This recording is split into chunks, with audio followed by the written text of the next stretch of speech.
Good morning dear students. હવે yesterday મેં જે બધા તમને ફિનિક્સના MCQ મોકલેલા હતા અને એમાં તમને બધાને જે મેં ડાઉટ પૂછેલા હતા એમાંથી ઘણા બધા સ્ટુડન્ટ્સના મને ડાઉટ્સ મળેલા છે. તો અત્યારના આપણા લેક્ચર્સમાં આપણા બધા ડાઉટ્સનો સોલ્યુશન સ્ટાર્ટ કરશું. હવે સૌથી પહેલાં 14 નંબરનો MCQ પૂછાણો છે. 14 નંબરનો MCQ એમ છે, ખાલી જગ્યા સિવાય દરેકમાં ન્યુટ્રોન હાજર હોય છે. બહુ સિમ્પલ છે કે હાઇડ્રોજન છે ને એનો સિમ્બોલ આમ છે 1H1. હવે આમાં તમારે ન્યુટ્રોનની સંખ્યા ફાઇન્ડ કરવી હોય તો તમે એકમાંથી એક બાદ કરો. ઉપર પરમાણુ ભાર છે, નીચે પરમાણુ ક્રમાંક છે, તો ન્યુટ્રોનની સંખ્યા 1 - 1 = 0 થાય. તો આ 14 નંબરનો MCQ થઈ ગયો કે કયા તત્વના ન્યુટ્રોન હાજર હોય છે, કયા તત્વ સિવાય દરેકમાં ન્યુટ્રોન હાજર હોય છે. તો હાઇડ્રોજનમાં ન્યુટ્રોન હોતા નથી, એટલે 14માં આપણો જવાબ B આવશે. પછી MCQ નંબર 22 શીખવાડવાનો થાય. નાઇટ્રોજનનો પરમાણુ ક્રમાંક 7 છે. નાઇટ્રોજનનો પરમાણુ ક્રમાંક છે 7. પછી એમ પૂછે છે કે ઓક્સિજનનો પરમાણુ ક્રમાંક છે અહીંયા 8. અને હવે પૂછે છે નાઇટ્રેટ આયનમાં કુલ ઇલેક્ટ્રોનની સંખ્યા. હવે નાઇટ્રેટ આયનનું સૂત્ર તમને આવડવું જોઈએ તો તમારે ભેગું થાય. નાઇટ્રેટનું સૂત્ર થાય NO3-. હવે એમાં ઇલેક્ટ્રોનની સંખ્યા તમારે ગણવી હોય તો જેટલો પરમાણુ ક્રમાંક હોય એટલા ઇલેક્ટ્રોન હોય. તો નાઇટ્રોજનમાં 7 ઇલેક્ટ્રોન, ઓક્સિજનમાં 8 × 3 એટલે 24 ઇલેક્ટ્રોન, અને -1 એટલે 1 મેળવે. માઇનસ તો મેળવે અને પ્લસ તો ગુમાવે. તો આની અંદર તમે સરવાળો કરશો તો 24 ને 7 31 વત્તા 1 32. તો ટોટલ નાઇટ્રોજનમાં ન્યુટ્રોન આ NO3- ઇલેક્ટ્રોનની સંખ્યા 32 થાય. 22 નંબરના MCQનું સોલ્યુશન થઈ ગયું. પછી 27 નંબરનો MCQ છે એ આપણે સોલ્વ કરીએ. 27 8 ઓક્સિજન 16. જોજો તમે 8 ઓક્સિજન 16 એન્ડ એમ કે છે આમાં ન્યુટ્રોનની સંખ્યા અડધી અને ઇલેક્ટ્રોનની સંખ્યા બમણી કરો. તો એમ કે છે ના દળમાં કેટલા ટકાનો ડિફરન્સ આવે. હવે તમે સમજો, જો પેલા 8 ઓક્સિજન 16 છે એમાં ન્યુટ્રોન કેટલા, તો ન્યુટ્રોન 8 થાય. 16 - 8 એટલે 8 થઈ ગયા. ઇલેક્ટ્રોન કેટલા છે તો કે ભાઈ ઇલેક્ટ્રોનની સંખ્યા એ પરમાણુ ક્રમાંક જેટલી હોય તો એ 8 છે. હવે આપણને એવું પૂછે છે કે આમાં દળમાં શું ફેર પડે જો ન્યુટ્રોન અડધા થઈ જાય તો ન્યુટ્રોન અડધા થઈ જાય તો 8માંથી થઈ જાય 4. ઇલેક્ટ્રોન ડબલ થાય, 8ના થઈ જાય 16. હવે દળ, પરમાણુ દળ એટલે તમને બધાને ખબર છે, પરમાણુ દળ એટલે પ્રોટોન અને ન્યુટ્રોનની સંખ્યાનો સરવાળો. હવે પ્રોટોનની સંખ્યા તો 8 જ છે, ન્યુટ્રોનની સંખ્યા 8 હતી, એમાંથી કેટલી થઈ ગઈ તો કે 4 થઈ ગઈ. તો 8 ને 4 કેટલા થઈ ગયા 12. તો પરમાણુ દળ કેટલું થઈ ગયું 12. હતું કેટલું તો કે 16. 16માંથી 12 થઈ ગયું એટલે તમે સિમ્પલ એટલી કેલ્ક્યુલેશન આવડશે કે 16માંથી 12 થઈ જાય કોઈ પણ દળ ઘટે 25% ઘટાડો થઈ ગયો. 16 100, 12 કેટલા, 16 100 છે, 12 કેટલા છે, એટલે તમને એનું જે પર્સન્ટેજ મળશે એને 100માંથી બાદ કરી દેશો એટલે 25% તમને ડિક્રીઝ હશે ને એની અંદર સિમ્પલ જોવા મળશે. એટલે આની અંદર જે ઘટાડો છે એ 25% ઘટાડો થાય છે. સાહેબ કેલ્ક્યુલેટર જુઓ તો.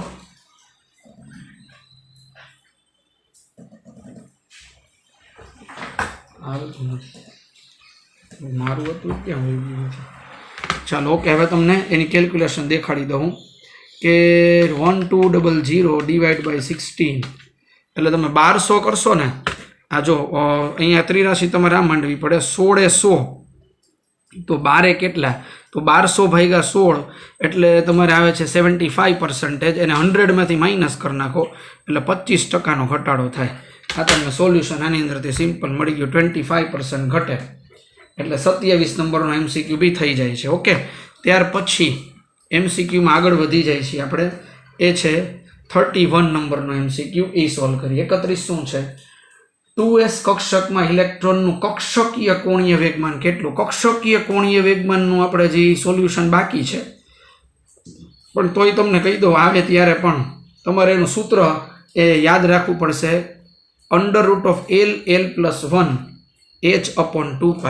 આ કક્ષકીય કોણીય વેગમાન ગણવાનું સૂત્ર છે. એલ બરાબર તમને બધાને ખબર છે, ઘણા ભૂલ કરે છે.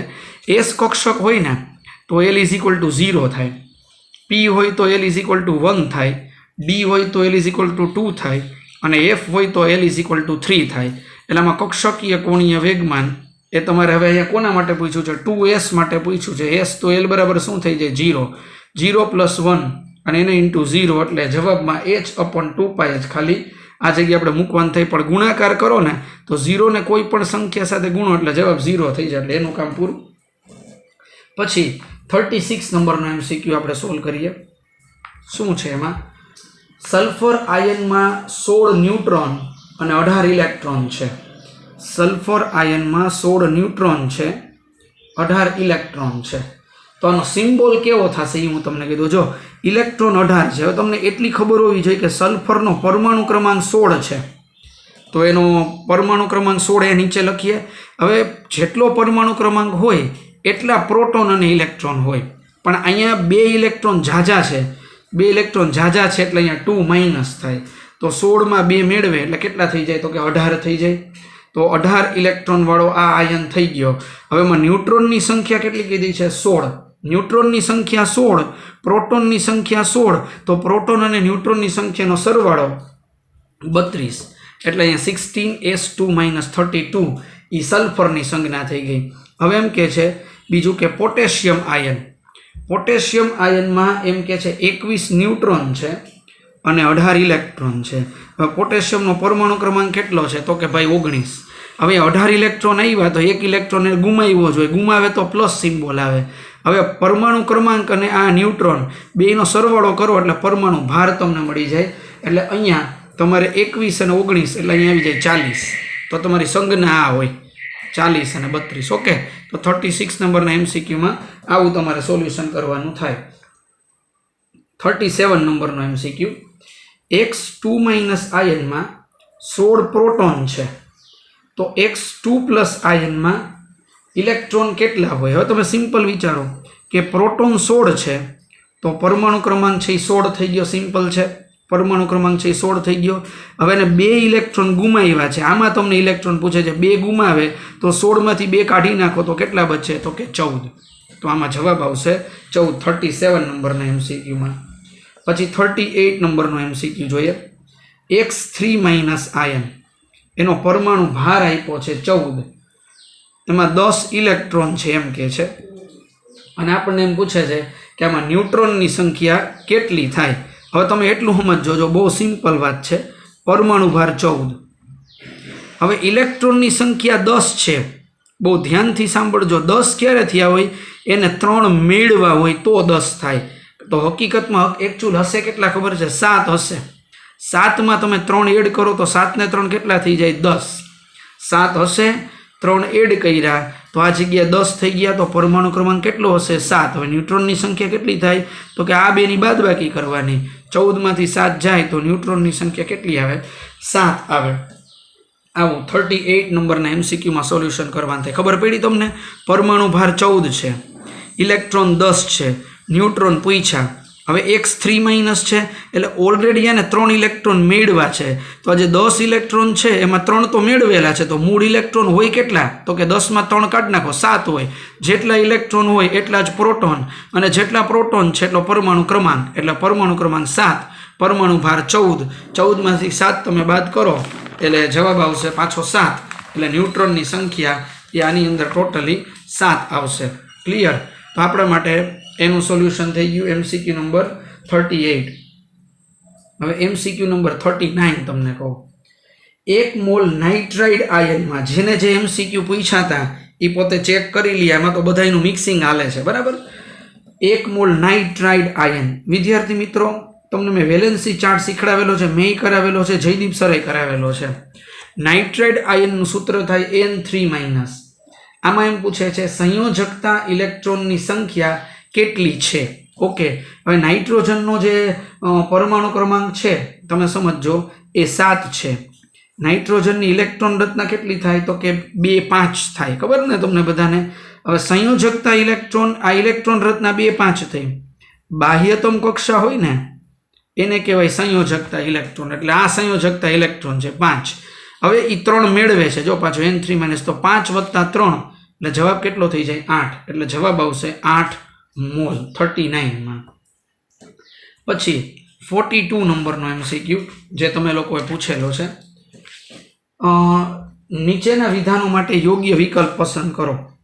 42 શું છે વિધાન જોજો.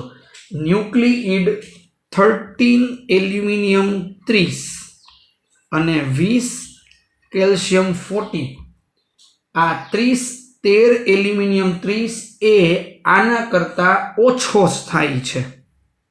વિધાન 1 એવું કે છે, વિધાન 1 કે 13 એલ્યુમિનિયમ 30 એ આના કરતા ઓછો સ્થાયી છે. પહેલું સ્ટેટમેન્ટ એમ કે છે. સ્ટેબિલિટીનો મેં લેસ ધેન સિમ્બોલ મૂક્યો છે. અને વિધાન 2 એવું કે છે, એકી સંખ્યામાં ન્યુટ્રોન અને પ્રોટોન ધરાવતા હોય એ અસ્થાયી હોય છે. આ તમારા માટે એક નવું સ્ટેટમેન્ટ છે. વિદ્યાર્થી મિત્રો બધા મસ્ત રીતે આ MCQ સરસ છે, યાદ રાખજો કે જો એકી સંખ્યામાં ન્યુટ્રોન અને પ્રોટોન હોય ને તો એ અસ્થાયી હોય. કેમ તમને કહું, જો બેકી સંખ્યામાં હોય ને પ્રોટોન અને ન્યુટ્રોન, તેમની વચ્ચે આકર્ષણ પ્રચંડ પ્રમાણમાં લાગતું હોય, પણ એકી સંખ્યામાં એટલે એક એકલો થઈ જાય. એકલો થઈ ગયો તેની સાથે આકર્ષણ કરવા માટે સામે ઘટાડો થઈ ગયો. એ ઘટાડો થઈ ગયો એટલે એની સ્ટેબિલિટી ઓછી થઈ ગઈ. એટલે વિધાન 1 સાચું છે, વિધાન 2 સાચું છે. કારણ કે વિધાન 1માં પ્રોટોનની સંખ્યા એકી છે અને આમાં પ્રોટોનની સંખ્યા બેકી છે. 20 એટલે બેકી થાય, 13 એટલે એકી થાય. એટલે તમારા માટે 1 અને 2 બંને સાચા, અને વિધાન 2 એ 1ની સમજૂતી પણ આપે છે. એ સાબિત થઈ ગયું.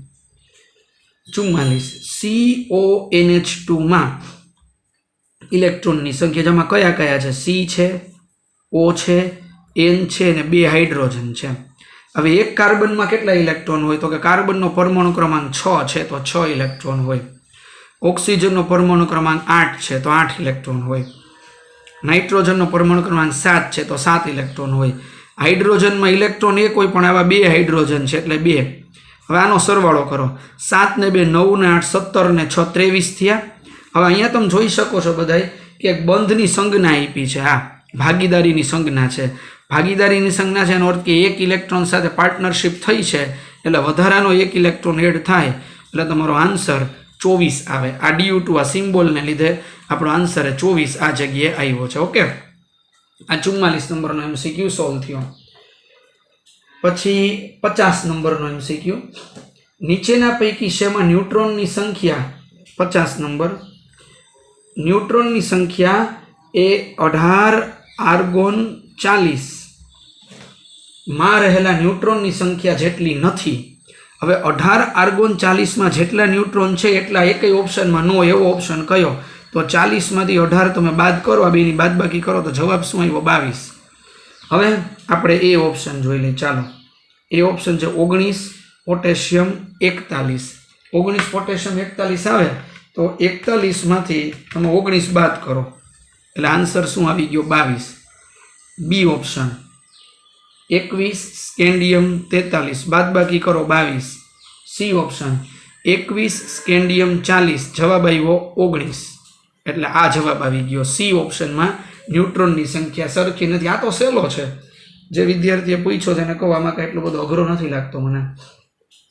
હવે 51 જો એક ઘટકમાં અનુક્રમે ઇલેક્ટ્રોન, પ્રોટોન અને ન્યુટ્રોનની સંખ્યા, એક એવો ઘટક છે કે આમાં ઇલેક્ટ્રોન 18 છે, પ્રોટોન 15 છે અને ન્યુટ્રોન 16 છે, તો આની સંજ્ઞા દર્શાવો. આટલું સિમ્પલ પૂછ્યું છે. જો જેટલા પ્રોટોન હોય ને એટલો પરમાણુ ક્રમાંક હોય, તો પરમાણુ ક્રમાંક 15 છે. 15 પ્રોટોન વાળું તત્વ કયું? તો કે ભાઈ ફોસ્ફરસ. હવે ઇલેક્ટ્રોન 18 છે તો પ્રોટોન કરતાં ઇલેક્ટ્રોન વધી ગયા. કેટલા વધ્યા? 3. મૂળ ઇલેક્ટ્રોન હોવા જોઈએ 15 પણ 3 વધ્યા એટલે એને મેળવા હશે એટલે 3 માઇનસ થઈ જાય.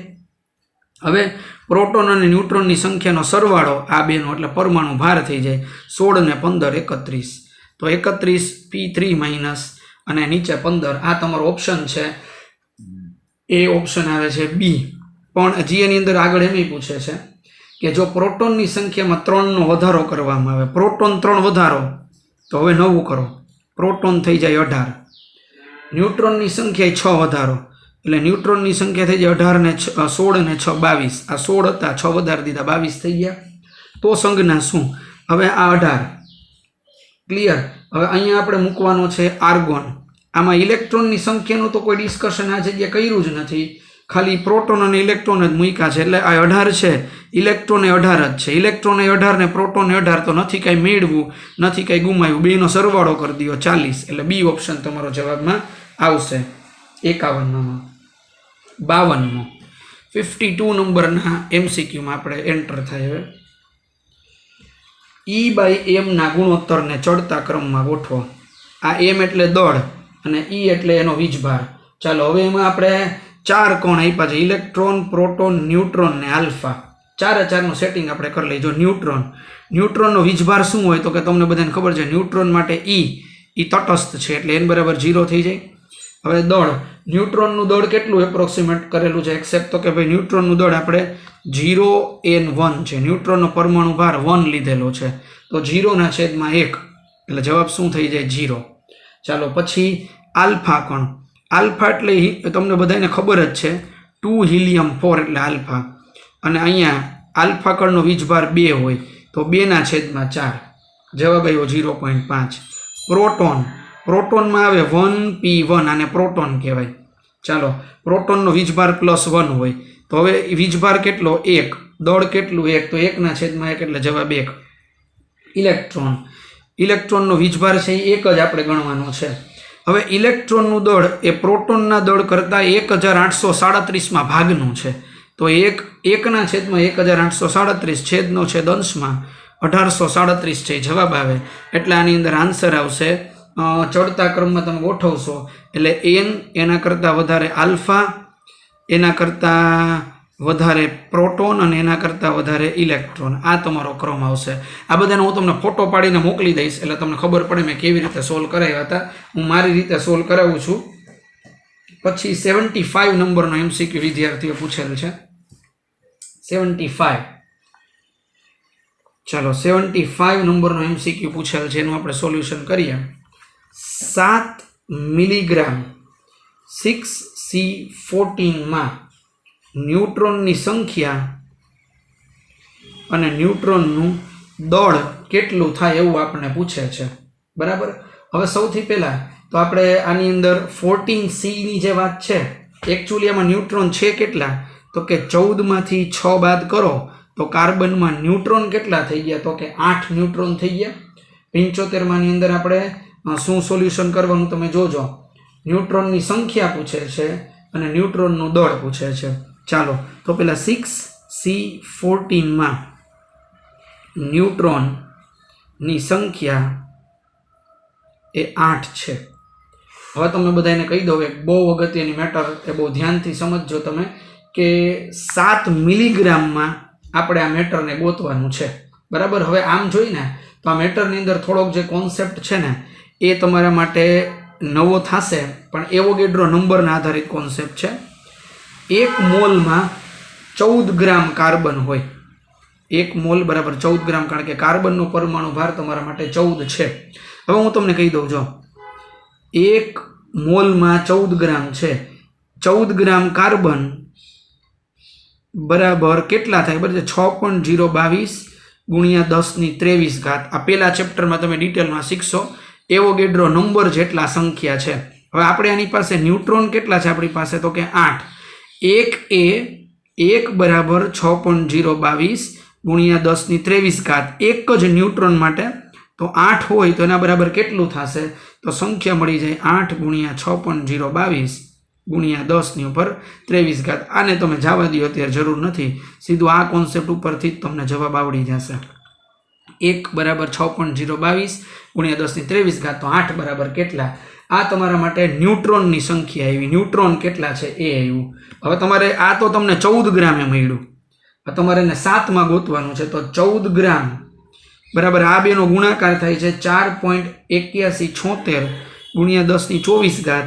7 મિલીગ્રામને ગ્રામમાં ફેરવો તો 1000 વડે ભાગવા પડે, તો 1 ગ્રામ બરાબર 1000 મિલીગ્રામ થાય, તો 0.007 ગ્રામ બરાબર કેટલા? સમજાણું તમને?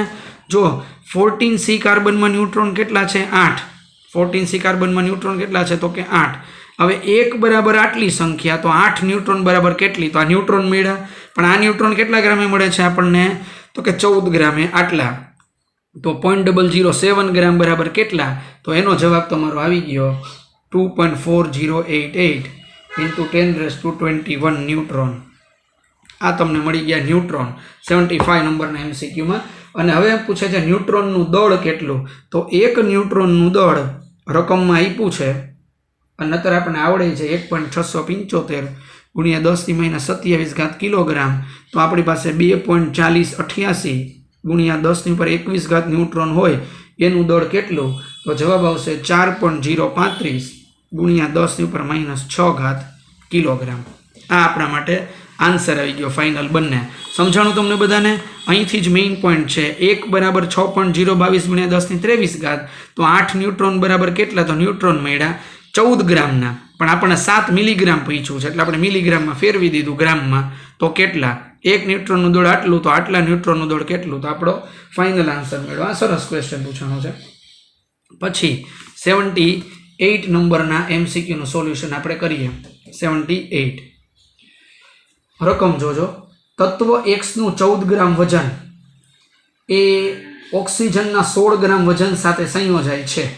તો કયું વિધાન સાચું છે? એમ કે છે તત્વ Xનું 14 ગ્રામ દળ આપ્યું છે. પછી એ ઓક્સિજનના 16 ગ્રામ દળ સાથે સંયોજાય છે. તો આનું સૂત્ર શું હશે? હવે તમે સમજો. ઓક્સિજનનું 16 ગ્રામ દળ છે ને, તમને બધાને ખબર હશે કે ઓક્સિજનનો પરમાણુ ભારે 16 છે. આમ તો છે ને પહેલા ચેપ્ટરનો MCQ છે, બીજા ચેપ્ટરનો નથી, પણ કરાવી દઉં તમને. હવે તમારે 4માંથી એવો ઓપ્શન ગોતવાનો કે એમાં એક જ ઓક્સિજન હોય. શું કામ એક ઓક્સિજન ખબર છે? ઓક્સિજનનો પરમાણુ ભાર 16 છે અને અહીંયા દળ એ લોકોએ 16 ગ્રામ આપ્યું છે, એટલે એક જ ઓક્સિજન હોય સાબિત થઈ જાય. તો હવે છે ને ડી ઓપ્શન ઉડી ગયો, કારણ કે ડી ઓપ્શનમાં 2 ઓક્સિજન છે એટલે એ ફેંકાણો. હવે A, B ને C આ 3 આપણી પાસે વિકલ્પ વધ્યા. હવે એમાં આપણે ચેક કરવાનું શરૂ કરીએ. હવે માની લો કે C ઓપ્શન છે તો Xનો પરમાણુ ભાર 7 હશે. Xનો પરમાણુ ભાર 7 હશે એવું એક સ્ટેટમેન્ટ છે. જો 7 હોય તો અહીંયા તત્વનું દળ કેટલું હોય? પછી 14. તો Xની હાજરી 2 ગણી હોય, કારણ કે 7 કરતાં ડબલ આપ્યા છે 14. તો X2 અને એક ઓક્સિજન થઈ ગયું. તો X2O એનું સૂત્ર અને પરમાણુ ભાર 7. આ તમારો જવાબ આવે. સી જ ઓપ્શન સીધો આપણને મળી જાય છે. પછી 97 નંબરના MCQમાં આપણે આગળ વધીએ. MCQ નંબર 97 શું કે છે? હાઇડ્રોજનના સંદર્ભમાં કયું વિધાન સાચું છે? જો હાઇડ્રોજનની ઇલેક્ટ્રોન રચના 1s1 થાય, મે બી પોસિબિલિટી કે કદાચ હજી આપણે આ બાકી છે મેટર કરાવવાની, પણ તમને કહી દઉં 1s1 હાઇડ્રોજન માટે જેટલી ઓર્બિટલ હોય ને 3s 3p 3d એ બધાની ઉર્જા સમાન જ થાય, કારણ કે એનો ઇલેક્ટ્રોન 1sમાં જ છે, બાકી ભરાતો જ નથી. ઇલેક્ટ્રોન ભરાય તો તમારે લેસ ધેન વિચારવાનું આવે, ઇલેક્ટ્રોન ભરાતો જ નથી તો ઉર્જા સમાન છે, એટલે 97માં ડી ઓપ્શન આવશે. પછી 102 બોહરના મત અનુસાર 5મી કક્ષામાં ફરતા ઇલેક્ટ્રોનનું કોણીય વેગમાન. મિત્રો કોણીય વેગમાન ફાઇન્ડ કરવા માટે મેં તમને ફોર્મ્યુલા આપેલી છે NH/2π આપી છે. 5મી કક્ષા એટલે n બરાબર શું થાય? 5. તો 5h/2π જવાબ આવે 2.5h/π. હું થોડોક સ્પીડમાં બોલું છું, પણ એટલું તો તમે વ્યાજબી સમજી શકશો. એવું હોય તો તમે રિપીટ કરી લેજો, બરાબર? કારણ કે નતર તો આપણે ઘણા બધા MCQ છે, પતે નહીં. 104 નંબરમાં જાય. ડી કક્ષકના ઇલેક્ટ્રોનનું કોણીય વેગમાન. મેં તમને કક્ષકીય કોણીય વેગમાન ગણવા માટે એક સૂત્ર આપ્યું, L × L + 1 × h/2π. ઓકે, હવે ડી કક્ષક છે એટલે બધા ઇન્ટેલિજન્ટ વિદ્યાર્થીને ખબર પડી જાય, એટલે ડીમાં L = 2 થાય. હવે તમને બધાને ક્વેશ્ચન એવો થાય કે એમાં કોણીય વેગમાન પૂછ્યું છે, તો આ સૂત્ર શું કામ આવ્યું? mvr = nh/2π પણ ફોર્મ્યુલા આપણે લઈ શકતા હતા, પણ મિત્રોમાં ડી કક્ષક કીધી. કક્ષક કીધી એટલે આપમેળે જ સાબિત થઈ ગયું કે કક્ષકીય કોણીય વેગમાન લેવાનું છે. આ સાદું કોણીય વેગમાન છે, આ કક્ષકનું કોણીય વેગમાન છે. સૂત્ર પાકું કરી લેજો.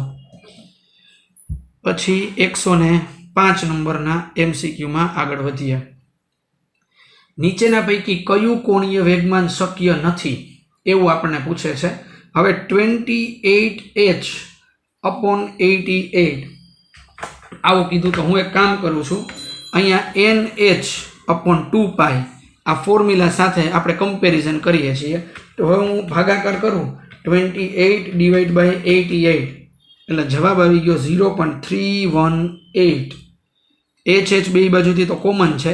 N/2π આ બરાબર આપણે આવું લેવાનું. તમને બીજી રીતે થોડુંક સમજાવી દઉં. જો હવે આપણે 88 છે ને આમાં n ને સૂત્રનો કરતા બનાવો તો 28 ગુણ્યા 2 ગુણ્યા 3.14 આ પાય સામે જાય તો છેદમાં 88 આવ્યા. હવે આપણે કરવાનું જો સાદુરૂપ 28 ગુણ્યા 2 ગુણ્યા 3.14 ભાગ્યા 88 આન્સર આવ્યો 1.99 એટલે એપ્રોક્સિમેટ જવાબ શું આવ્યો 2 આવ્યો.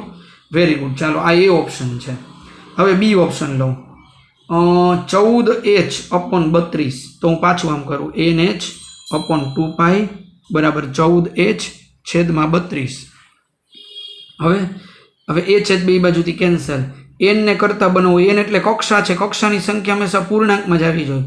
14 ગુણ્યા 2π/32 તો શું થશે 14 ગુણ્યા 2 ગુણ્યા 3.14/32. ચાલો એનું સાદરૂપ આપીએ 14 ગુણ્યા 2 ગુણ્યા 3.14 ભાગ્યા 32.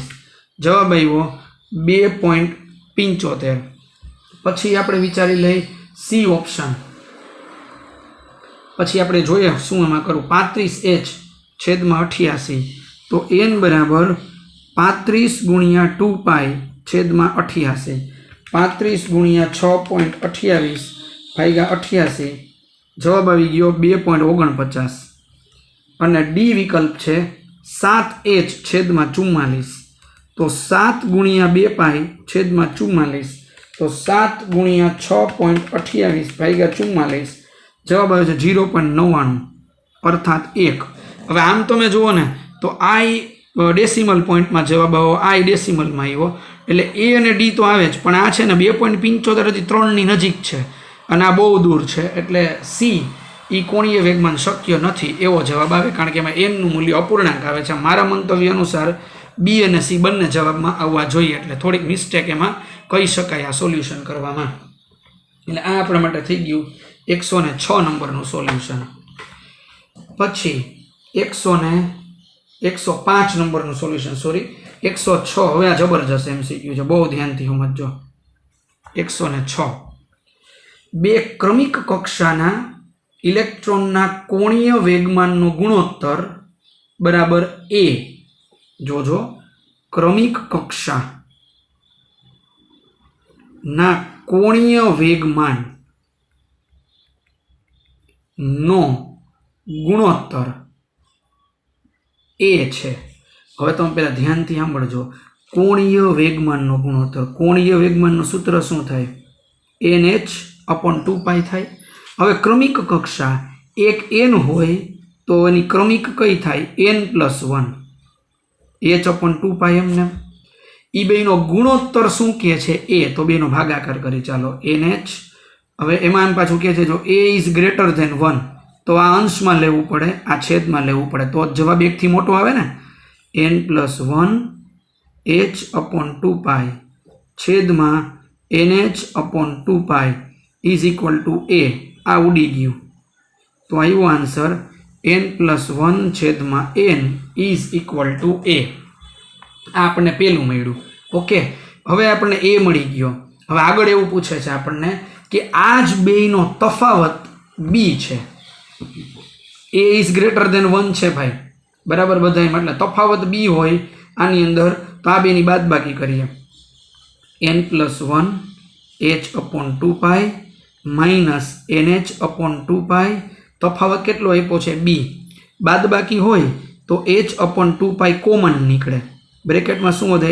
n+1 માઇનસ n બરાબર બી. n કેન્સલ તો બી ઇઝ ઇક્વલ ટુ થઈ ગયું h/2π. હવે આપણને એમ પૂછે છે કે આ a ના છેદમાં બી ગોતો, તો એ બરાબર શું આવ્યું? n+1 છેદમાં n. બી બરાબર શું આવ્યું? એચ છેદનો છેદ અંશમાં 2π. તો આ તમારો જવાબ આવી જાય n+1 × 2π છેદમાં n × h. આ આપણો આન્સર આવશે. સમજાણું રિપીટ કરું, જોજો. ક્રમિક કક્ષાના કોણીય વેગમાનનો ગુણોત્તર. ક્રમિક કક્ષા એટલે કેમ થાય? તો કે કોણીય વેગમાન એટલે n/2π બરાબર ક્રમિક એટલે આના પછીનું n+1 h/2π. ગુણોત્તર એ છે પણ a is greater than 1. Greater than 1 હોય ને તો આ અંશમાં લેવું પડે અને આ છેદમાં લેવું પડે, તો જ જવાબ 1 થી મોટો આવે. બાકી આ ઉપરનું મૂલ્ય મોટું હોય, નીચેનું નાનું હોય તો મેથ્સના વિદ્યાર્થી તો સમજી શકે ને, તો જ a ઇઝ ગ્રેટર ધેન 1 હોય.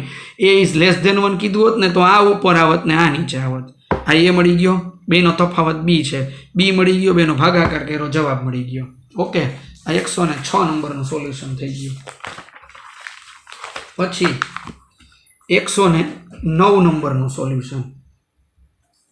હાઇડ્રોજન પરમાણુનો ઇલેક્ટ્રોન એવી કક્ષામાં છે કે જ્યાં તેની ઉર્જા -3.4 વોલ્ટ છે.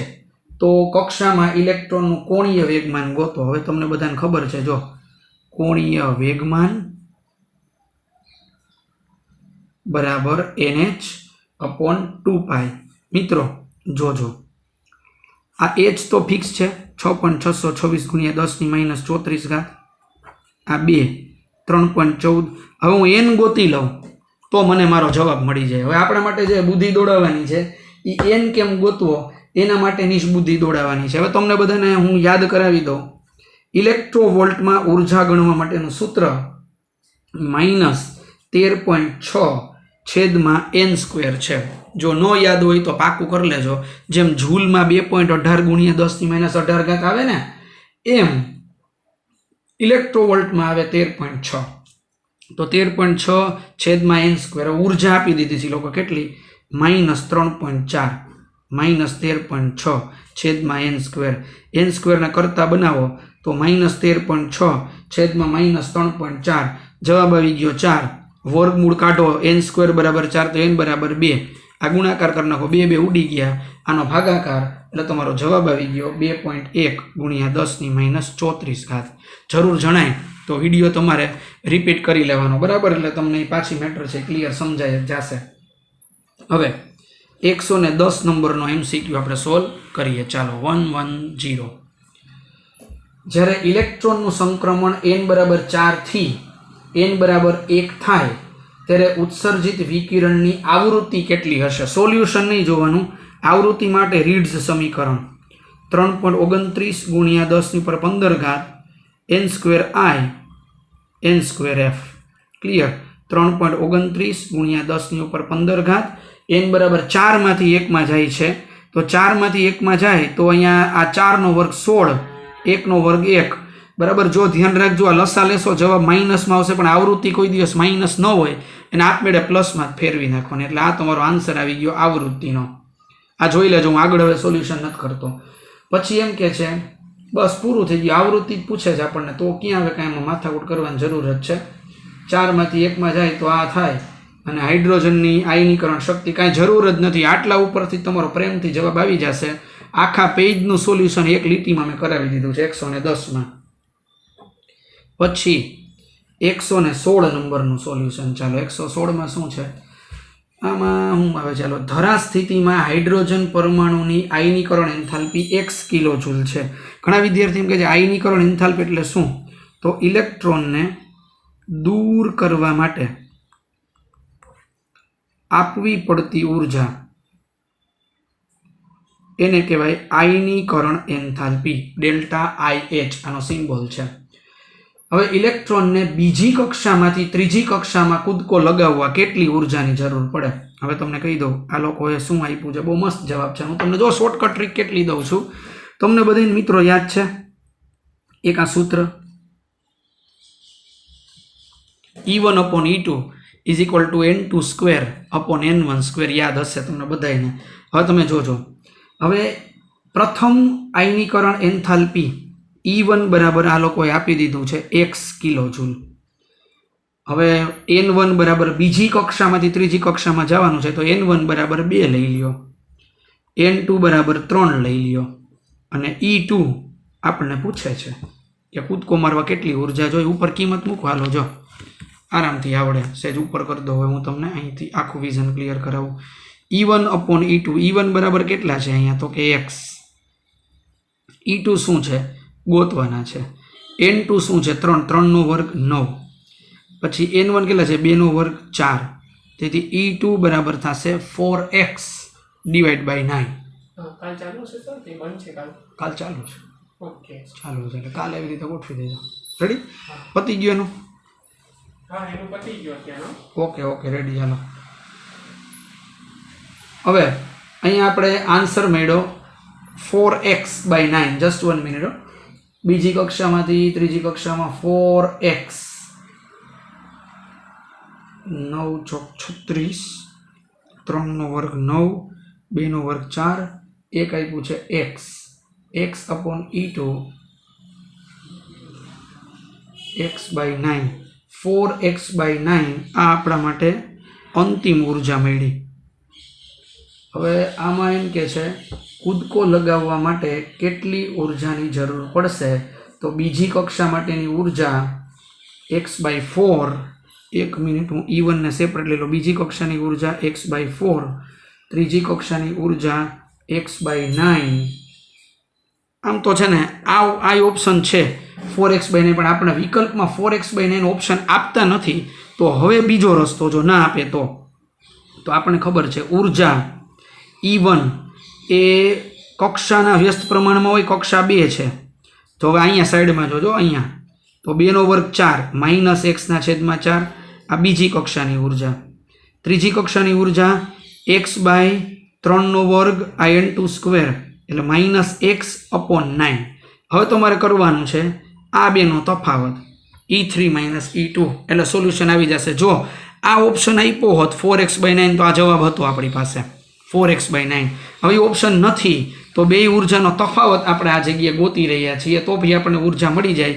ઉર્જા એ કક્ષાના વ્યસ્ત પ્રમાણમાં છે. 2 નો વર્ગ 4, 3 નો વર્ગ 9, 2 ની બાદબાકી એટલે તમારો જવાબ આવી જશે 5x/36. લસા લેશો 5 ચોક 36, સોરી 9 ચોક 36. ઓકે, એટલે એ તમારા માટે 116 નંબરમાં આન્સર આવશે. પછી 119ના MCQનું સોલ્યુશન આપણે કરીએ. એ હું આ પતાવી દો, પત્તાને બોલાવીશ ત્યાં સુધી વાંચ્યા રાખવાનું. જો મારા લાંબુ હાલે ને તો પછી કાલ લઈ લઈશ. એવું છે 119 MCQનું સોલ્યુશન ચાલુ નથી થતા. તો મારે તો થઈ ગયો હમણાં અપલોડ.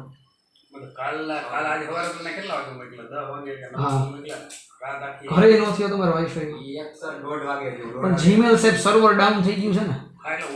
સર્વર ડાઉન છે એટલે ઉપરથી